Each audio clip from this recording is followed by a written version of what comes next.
Hi, everyone. I'm Greg Plotkin from American Farmland Trust, and welcome to another free-range conversation with AFT. I'm really excited today to be having a conversation about drought, wildfires, and climate change, the future of farming in the West. And today I have with me Ellen Yeatman, our water resources specialist from her yurt in Wyoming. We've got Kara Heckert, our California Regional Director, and Addie Candeeb, our Pacific Northwest Regional Director. Thanks for joining us, everyone, today. Before we dive into the first question, I just want to remind everyone that this is a live conversation. So if you do have any questions for me or for the guests, please just chat them into the comment thread of the social platform that you're viewing this on, and we'll do our best to get to all of them on the call. So we're going to dive right in because we have a lot to cover today. So the first question that we're going to talk about are what are some of the ways that farmers and ranchers in the West are already experiencing the impacts of drought, wildfires, and climate change? Ellen, do you want to kick us off? Yeah, I'd love to. So, I just want to emphasize that drought, wildfires, and climate change impacts are not new to farmers and ranchers, especially in the West. This is a long-term issue, looking back and forward. I want to emphasize the fact that, also farmers and ranchers in the West are used to low water availability in late summer, which is natural for these snow-fed streams across the West. But with increasingly high demand on a snow-fed stream and a desert ecosystem undergoing, unprecedented drought conditions, it gets competitive at the very least. Many farmers and ranchers in most watersheds in most years are regulated by their irrigation district, meaning when senior water right holders are not receiving their water allocation, junior water right holders have to stop diverting water until their more senior water right neighbors have their water right fulfilled. But more and more now, senior water right holders are being regulated, meaning their water is being cut off. And this is unprecedented for many. I live in Wyoming, where since 1999, much of the state has experienced moderate to exceptional drought each summer, besides a couple exceptional years. This year, over 90% of Wyoming was declared to be in a severe drought. And this time it was declared early in the season in June, which is a critical growth period for crops grown in Wyoming, which includes hay, corn, soybeans, and sugar beets. And like I said, Wyoming, along with other Western states, are naturally very dry ecosystems. So severe drought in an already dry ecosystem is devastating to producers. Our Wyoming governor had to offer millions of dollars of emergency funds to support producers who are unable to produce a meaningful crop yield. And this is happening all over the West. States and federal government entities are spending millions of dollars to offset drought-caused crop losses. Yeah, and so I grew up farming in New England, and I think one of the things you realize very quickly when you move out here is that it's just a whole different climate. I remember a lot of summers that we didn't even have to irrigate, right? It would just rain so much, so regularly that you could just kind of have your crops in the field. They would grow, you could harvest them, and you wouldn't have to be so reliant upon either groundwater, well water, or wherever you're getting it from to actually grow crops like you are in the West. So I think that's a special trait about agriculture in the West that I just wanted to point out. Going around the horn, Addie, what are you seeing in the Pacific Northwest? Well, I wanted to take it in a slightly different direction and talk about the impacts of drought and particularly heat on farm workers, the folks who are out in the field harvesting the crops once they come ripe.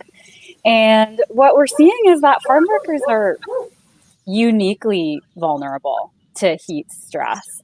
And I think what I saw is that the data from 2019 is the most recent year we have data from. I think there were something like 43 deaths across the country of farm workers in 2019.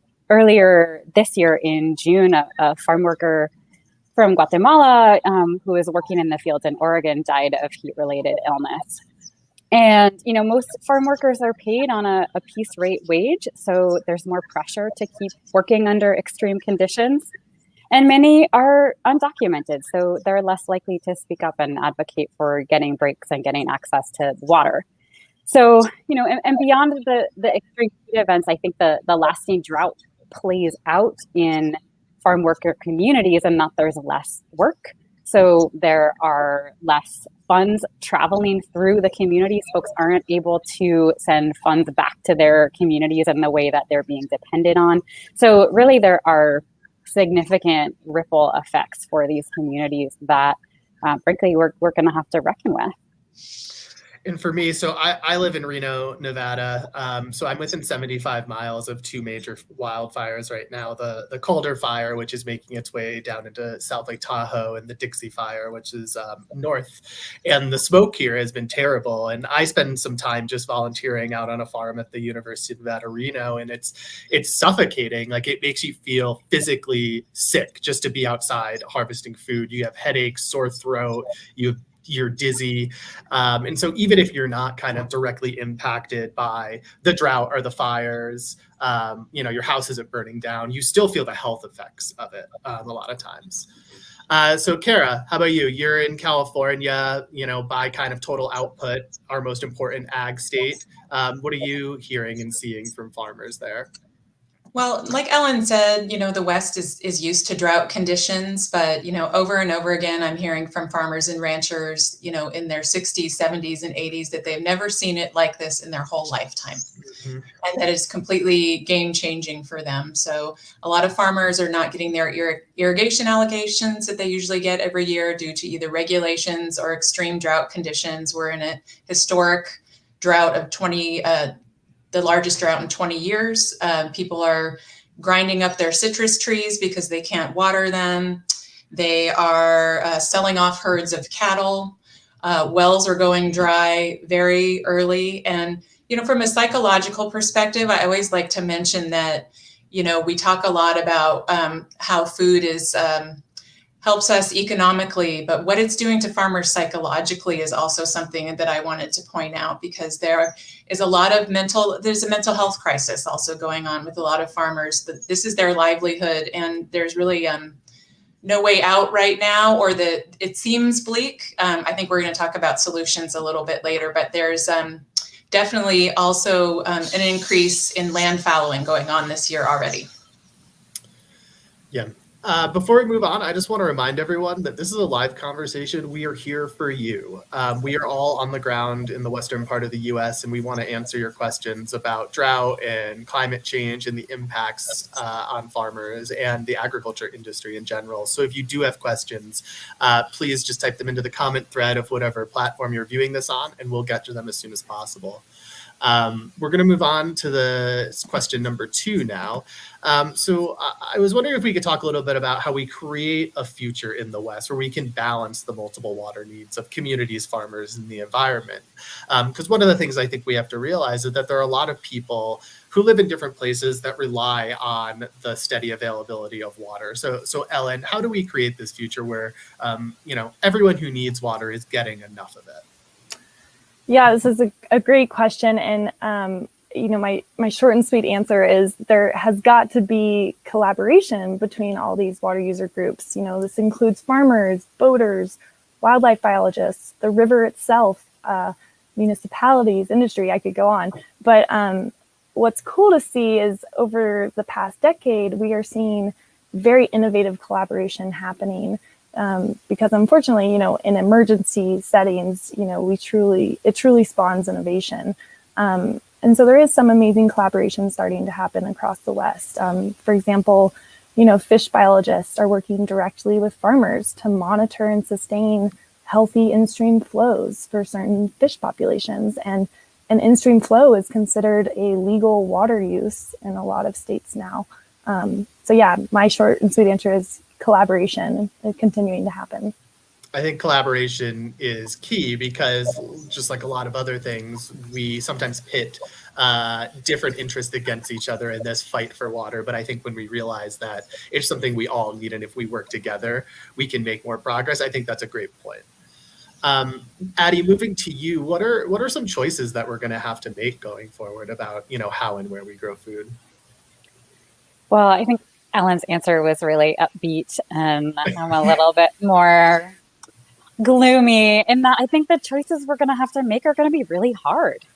Mm-hmm. Because I think what we're bumping up against is that you framed the question as how do we all get the water that we need? And I think we're going to have to look at what water do we really need and why do we need that water?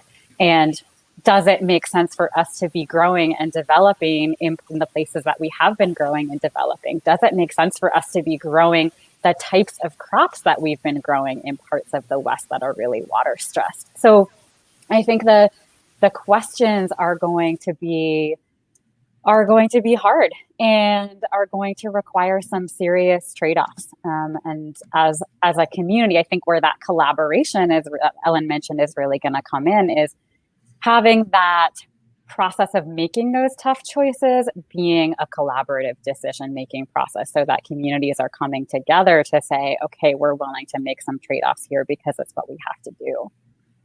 Mm-hmm. All right, we're going to get to your questions in a little bit, but Kara, how about you?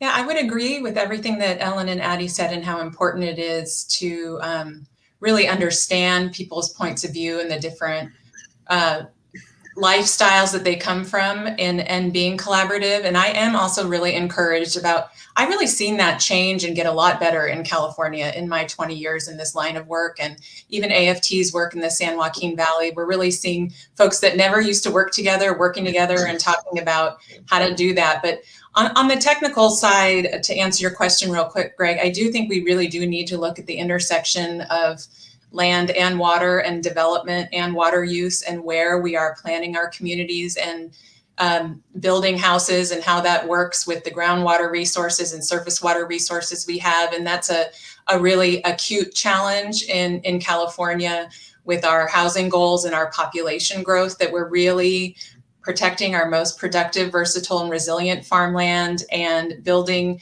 houses and providing housing opportunities in the right places in California, because we can't continue to do it the way we have been. I think that's a really good point. So I want to start to get to some of the questions that we've had rolling in here. And maybe, let's see who wants to take this one. So we have a question about what water intensive crops that are typically produced out here in the West now we might need to shift to Midwestern or even, I guess, New England states, which have winters and plenty of water. Are there any specific crops that you think could make that shift?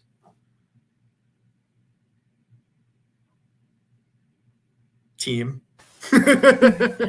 Well, I can take a stab at answering that question. I don't want to speak specifically to the type of crops, but I did want to mention just recently, a week or two ago, ProPublica and New York Times Magazine published an analysis of some data that looked at how is agriculture going to shift based on a changing climate.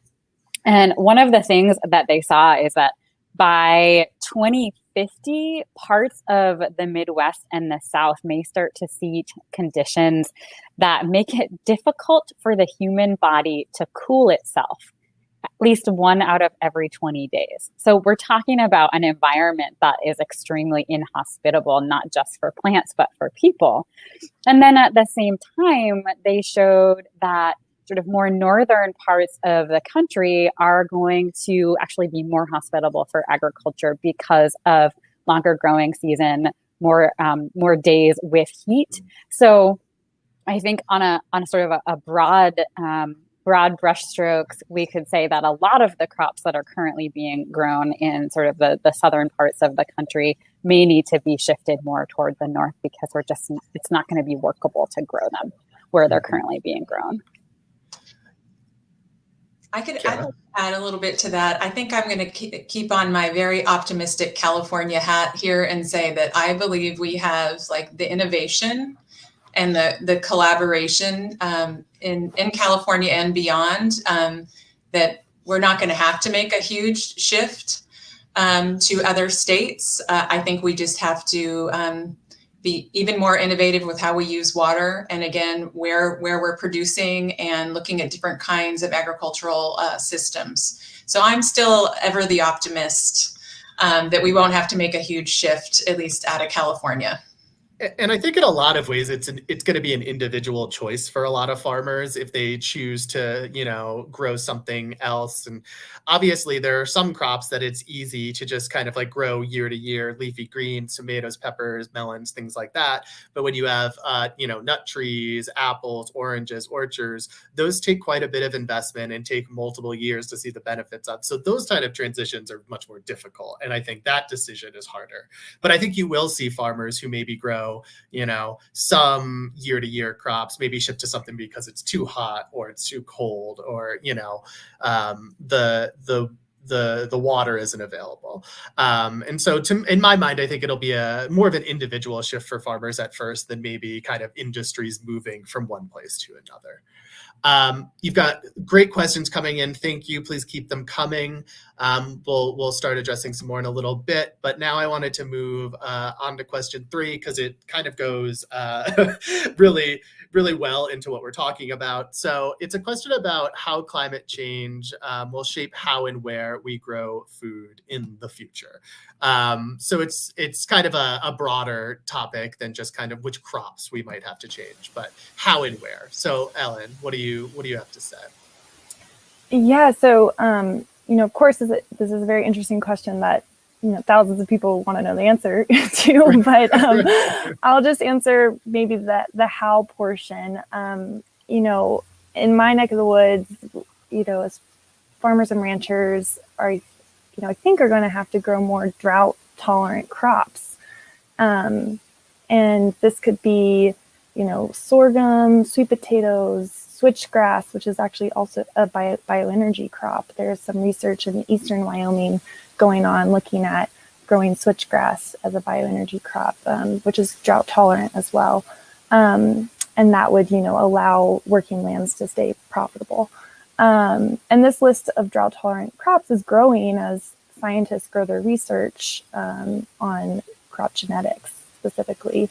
There's scientists in Australia that are leading the way in this research to enhance drought tolerance in crops that help feed the world. So Addie, you've already kind of addressed this question with your last answer, relating it back to the ProPublica research that has come out recently. Any other points you wanna add to this? Well, I just wanted to offer from a sort of anecdotal perspective. I live in the northwestern corner of Washington state. We're about 30 miles from the border with Canada. And where I live is typically a pretty cool, sort of temperate place. And what's been really interesting to note over the last decade is that you go to the farmer's market and it's really starting to be a lot more common to see people coming to the market with melons and field grown tomatoes. And I have good friends who recently started a peach farm. Mm-hmm. And so crops that are really known for being heat loving are starting to thrive here. Wine grapes. Yep. And so in lots of ways, it's really beneficial, especially thinking about our local food economy. It's really a positive change that we are able to grow more here and be less reliant on bringing food in from other parts of the country. But it also, you start to ask some questions about how long other things will be able to thrive here. And I did also just sort of want to mention one of the things that this community is known for is growing a really significant percentage of the country's frozen berry crop. And in July this year, when we had a massive heat wave, a lot of farmers saw their fruit literally cook on the vine. And so there is this push-pull of working with the warmer climate, and then there are going to be those pain points where we can't work with it anymore. Right. And the thing about agriculture is that it takes so much investment ahead of time to plant a crop before you really reap any of the financial benefits to it. And so it's hard when you're constantly doing this trial and error because you're going to have crops that fail sometimes, and you're just not going to make money off of those. So I feel like the more we can arm farmers with the tools to make good decisions about what they're going to grow going forward, kind of the more viable that ag can be in this region. And there's a lot of people interested in this because we're getting some comments like, what about fruit trees that need a lot of water in the winter? Like, here are some crops that, could move to the Midwest. So it seems, at least from the folks that are viewing this conversation right now, there is a lot of interest in how we make decisions about where and what to grow. Kara, before we move on, you have any talking points you want to add to this? Just a little bit. I mean, I think that there are going to be insurpassable pain points where people are going to have to shift what they're growing. And I think that that's inevitable. And if we weren't saying that, I don't think we would be being realistic or speaking to the heart of the matter here. I still think there's a lot that can be done around efficiency and productivity of agricultural systems. Even in like a powerhouse state like California, where there's a lot of innovation and a lot of really good sustainable farming happening, there's also plenty of opportunity for more efficiency and productive agricultural systems. So I still think there's a lot of work we can do there. I'm with you, Kara. I'm on the hope train. I think that farmers have shown us that they are very adaptable, right? Like they can roll with the punches, whether that's climate or water or blight. They're always making decisions about how to do better the next year. So I'm right there with you. I do want to get into a policy type question from one of our colleagues here. So I don't know, maybe Ellen, this is one for you, but do we anticipate changes in Western water law that may negatively impact ag as a result of decreased water availability resulting from climate change? Yeah, that's a very hot topic, and I can say confidently that Western water law is not changing anytime soon. The way it's currently written, it already is negatively impacting agriculture. It is very stringent water laws that when you put that the date that you put that water to use is the date of your water right. And as less and less water is available, we just keep moving further into water right history. And we're already seeing senior water right holders, which are primarily ag users, being regulated. And there's a lot of, that's just how it is. And right now, lawyers and researchers that are in policy are coming up with really innovative ways that I'll actually mention later on as to how to work around water law without actually having to change it. Because that's not happening anytime soon. So already it's negatively impacting ag users, and people are coming up with innovative solutions to figure it out, like making water right transfers more easily, coming up with in-stream flow as a water right, like I mentioned. So yeah, that's a great question and a very hot topic. So could go on and on about that. Anything from Kara in California or Addie in the Pacific Northwest in terms of policy or kind of water law that you want to mention? Well, if I did not mention the Sustainable Groundwater Management Act today, then people would think I didn't know what I was doing. So obviously that is a landmark legislation from 2014 in California, where overdraft groundwater basins and medium priority groundwater basins have to come into compliance by 2040. And we are seeing a lot of movement right now around that. And I could use the phrase that Ellen used and said agriculture is being negatively impacted, but I also do feel like it's fair to say that legislation and that law got put into play in part because of agricultural's activities. And so I think it's a response to a dire condition and land subsidence, and we've heard about that and read about that in the papers. And again, I'm seeing a lot of innovation and a lot of collaboration. There's always going to be conflict around water, but communities are coming together around their groundwater sustainability plans. There's new investments from the state of California. AFT, we have our own bill, AB 350, that is aimed at providing a grant program to help farmers with technical assistance to comply with SGMA.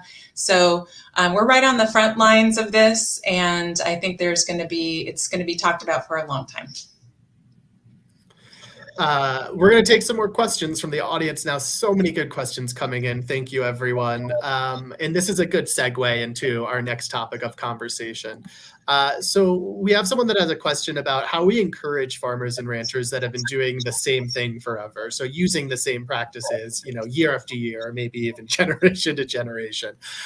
How do we encourage them to utilize some of these alternative crops or different practices? I don't know if Ellen wants to start, but one thing I would say that I think is generally very important is that we understand how to help them with understanding the economics of what changing their crop systems would look like. And I think without that, it's very challenging because this is their business and they need to know if they can stay in business by making those changes. So I didn't mean to punt it to you, Ellen, but I think maybe you could speak to more of maybe the more specifics on the research side.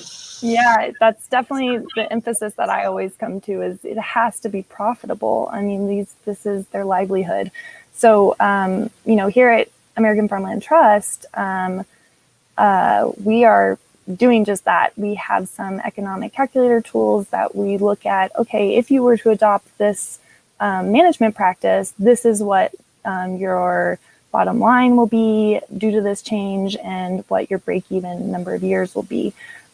So just providing that technical assistance, and also I really want to emphasize the use of having a champion in the neighborhood, someone who has already adopted a new crop or a new practice and are successful. So we're trying to find those farmers that are already successful and highlighting them and showing that their neighbors can do this too. So yeah, I agree, Kara. It definitely comes back to making sure folks can stay profitable. All right, so let's, like I said, this is a great segue into the fourth question that we're going to address now. So how do we help prepare farmers and ranchers for a future with less reliable water supplies and more intense climate events like wildfires? Because as an organization whose mission it is to save the land that sustains us, I think we're all really interested in how we help farmers prepare for what seems like an inevitable future. So Ellen, do you want to kick this off? Sure. So this actually goes with what I was just talking about. So here at AFT, I'm working on soil health practice research in particular with Michelle Perez, the Water Initiative Director. And Michelle and I and many others at AFT are working together to incentivize soil health practice adoption on a field-by-field basis.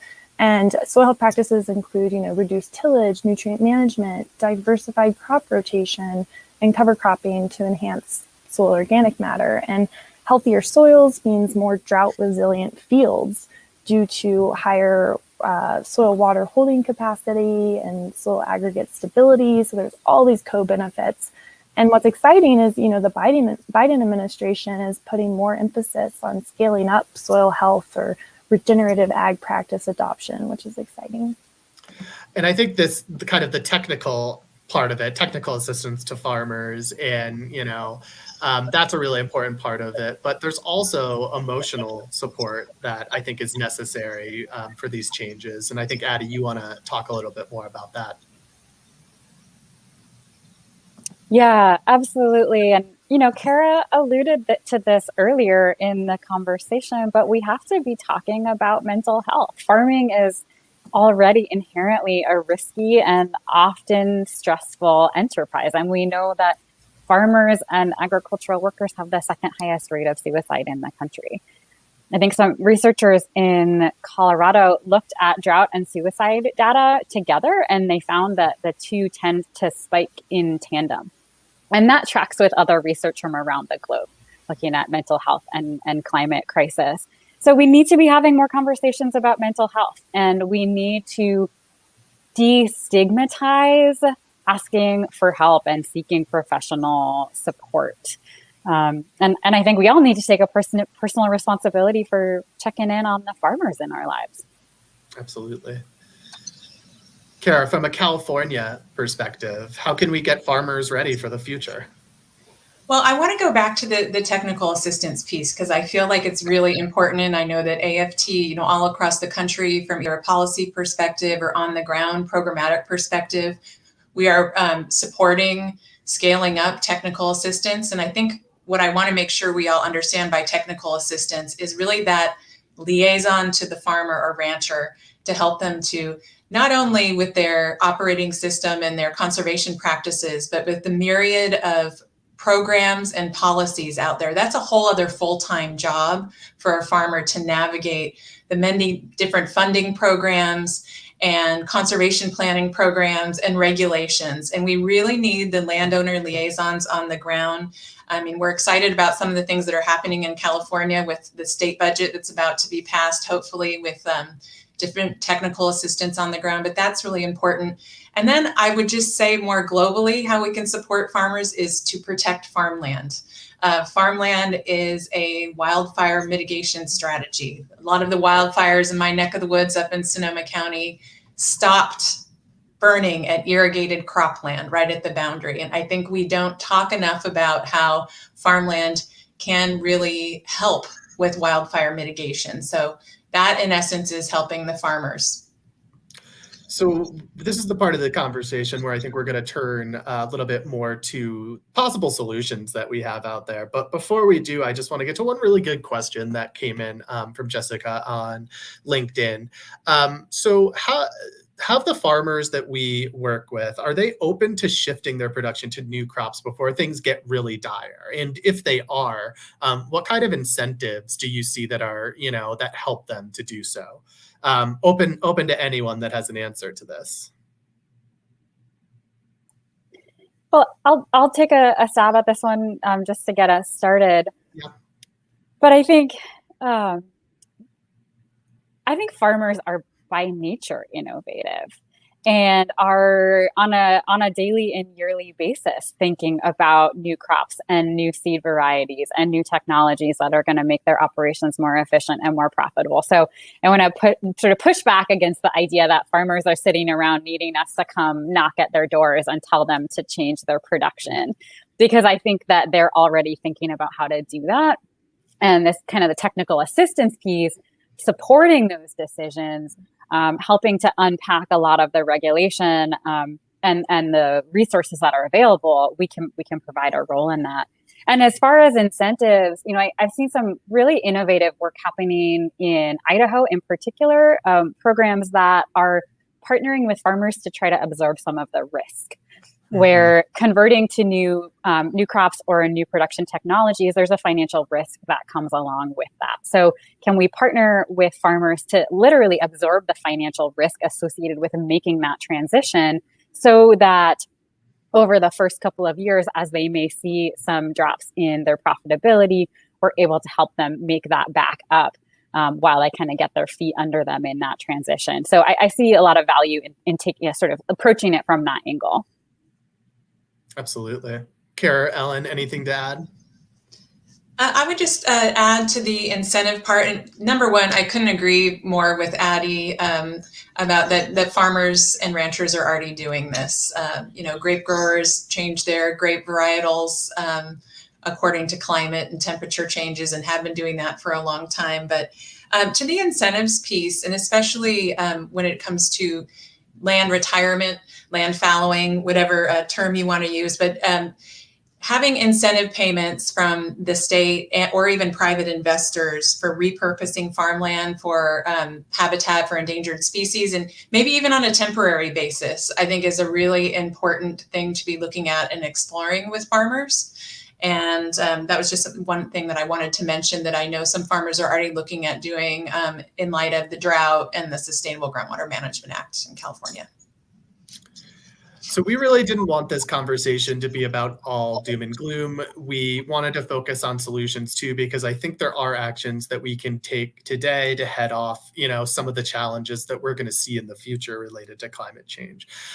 So our next question is, I just want our guests to share, one example of a creative solution that's been successful at addressing the challenges that we've talked about today. So, wildfires, drought, lack of water availability, things like that. Ellen, we're going to kick it off with you.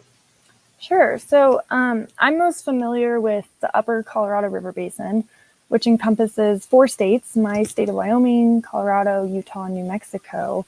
And these states are together developing a demand management program with the support of the Federal Bureau of Reclamation. And this demand management program is an open call for voluntary but compensated water use reduction for a temporary but set time frame. So it falls within the limitations of Western water law. You know, it gets around the use it or lose it mindset. And any water user can participate and use almost any method to reduce their water use. So it's not just turning off the hose per se, but it can involve irrigation diversion improvements, such as piping an open ditch, or rotationally reducing water use on various fields, or switching to a drought-tolerant crop, as long as your method of choice can be proven to reduce water use. And a pilot demand management program was conducted from 2014 to 2018, and it was hugely successful with a ton of interest from farmers and ranchers across all 4 states. And there's still a lot of nuances to figure out, especially within Western water law, but you know, these states are looking to make a demand management program permanent. And it's an exciting collaboration and potential tool in the toolkit for dealing with water shortage. So that's one thing happening. So voluntary water conservation from farmers who are compensated, and who are compensated to reduce their water usage. I definitely see that as a potential solution going forward. How about Addie in the Pacific Northwest? Well, one potential solution that I'm excited about, and I know not everyone out there is going to agree with me on this one, but I'm excited about the potential nexus of agriculture and solar energy. Some people like to use the phrase agrivoltaics, but the basic concept is growing crops underneath or adjacent to solar panels. And some research has suggested that crops use up to 20% less water when they're grown under solar panels. We need a lot more research to understand how this can be done at scale. But I think if we can do that and we can get proof of concept on the ground, not only are we going to be able to grow crops with less water, we'll also be generating renewable energy, which we know we need here in Washington State. We recently passed the Clean Energy Transformation Act, so we are on a fast track to get a lot more solar on the ground. But also that solar energy generation can provide income for farmers to sort of supplement the income from growing crops or also to compensate from crop loss. So I think there's a lot of potential there that I'm really interested to see AFT lean into. And it's really about dual use, right? It's not about taking land out of agriculture and putting it into solar. It is about finding a way to do both so it benefits communities, the environment, and the farmers. So to me, it seems like a win all around, personally. Kara, how about an example of a creative solution in California? Well, I'm going to talk about AFT's San Joaquin Land and Water Strategy as one creative solution. We're working with a lot of local partners, the Natural Resources Conservation Service, to scale up regenerative agriculture on 100,000 acres in the San Joaquin Valley using a variety of NRCS, Natural Resource Conservation Service, practices that help to infiltrate groundwater. So I think part of the solution is just scaling up the adoption. And it's, I know that sounds simple, but it actually isn't that easy. You have to have, again, the technical assistance, the boots on the ground on a consistent basis. You have to be able to do holistic farm planning with landowners and provide them those resources over time. And then at the same time, you need to be protecting really important farmland that's at high risk of development that has high groundwater recharge potential, which is also what we're doing. So we need to protect the most important land and then do the important practices on that land. And I think that is an innovative solution because we're leveraging the relationships we have with local partners. We're working, across the aisle as a bridge builder between the environmental community and the agricultural community to really kind of address a really challenging situation. And it's going to take a lot of collaboration. And I think that's a good point about scaling up, right? Because it's awesome if we have 1 to 10 farmers that are adopting these practices, but if we're really gonna make a change, we need hundreds or thousands of farmers to do them. So that's the key to doing this at a much broader scale, I think. So very, very good point. And can I just add one more thing, Greg? I would please. just say it's also really important in this work that we're working to provide resources to those that historically have not had access to it in the way that others have had. So it's really important that we're reaching out to historically disadvantaged communities of farmers, providing things in their languages and providing technical resources. Because that is, I think, really key to go from early adopters only to also including middle adopters of practices. So we got about 5 minutes left in this conversation. Please keep your comments coming in. If we don't get to them on the call right now, I'll go back into the platforms and try and answer you directly after we wrap up. But we have a really good one that towards the end here, I wanted to pose to everyone because I just think it's relevant to all of us. So this person, Gary, was concerned that the public isn't fully aware of the impact on what we eat of the environmental changes that are occurring. Any of you, what do we want the public to understand? How would we like them to respond? For the average person, what can they do to help? The first thing that comes to my mind is, which is indirectly related, is first step is know where your drinking water comes from before you even know how much water your food uses. So I ask everyone to figure out where's your drinking water coming from, and then you can quickly, just spark your, that sparks a curiosity. And in an ideal world, we'd also know, how much water is this food I'm buying in the grocery store? How much water did that take to grow this? I mean, I would love to see that, but yeah, those are idealistic ideas. That's a really good point, though, because I think a lot of people don't think about where the water comes from to grow their food. A lot of people, or more and more people now, are thinking about where their food comes from, right? Who their local farmers are, but not always what the water source is for those farmers. And that's obviously incredibly important, especially out here in the West. Addie, what can the public do, or what would you want the public to really know about the impact that these changes are going to have kind of on just our day-to-day lives? Well, I think if there were any positive things about COVID, I think it was that we as a country, I think we really got to get this snapshot last year, sort of in the first couple of months of the pandemic, really see what food shortages are going to look like. We got to experience something that most folks in our lifetimes haven't seen, which is empty grocery store shelves and, not being able to buy flour. And, the real shift that happened toward buying local, people doing CSAs who had never invested in a CSA before, community supported agriculture, people shopping from their local flour mill because that was the flour that was available. And so I would love to see that sort of investment in local agriculture continue to be revitalized. And I know we have walked that back a little bit as it's sort of possible to fall back into the convenience of just going to the grocery store. But I think another thing that the public could really think about is thinking about minimizing food waste. We know that food is precious, and the water and the soil that are used to grow our food is precious. So how can we ensure that we are using all of that food to the best of our ability and minimizing the amount of waste in the system?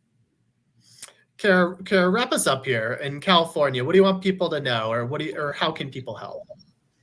I think the other two gals just did a great job of covering most of it. I mean, I think supporting your local farmers market is one of the biggest things that you can do. And we have, thousands of them across the country. We have our farmers market celebration going on at AFT right now. But I think Addie is completely right about COVID. I mean, a lot of times I'm kind of a broken record. I talk about how we're spoiled. We can, particularly in California, you can go to the grocery store 365 days a year and pretty much get whatever you want. And I think until food prices maybe have gone up a little bit or things aren't as accessible, people don't feel those pain points. So I think knowing where your food comes from and making sure it's in a certain, distance away from you, or making that a priority, that you look at the labels on your food and where it's coming from, is probably one of the biggest things that the general public can do to support agriculture.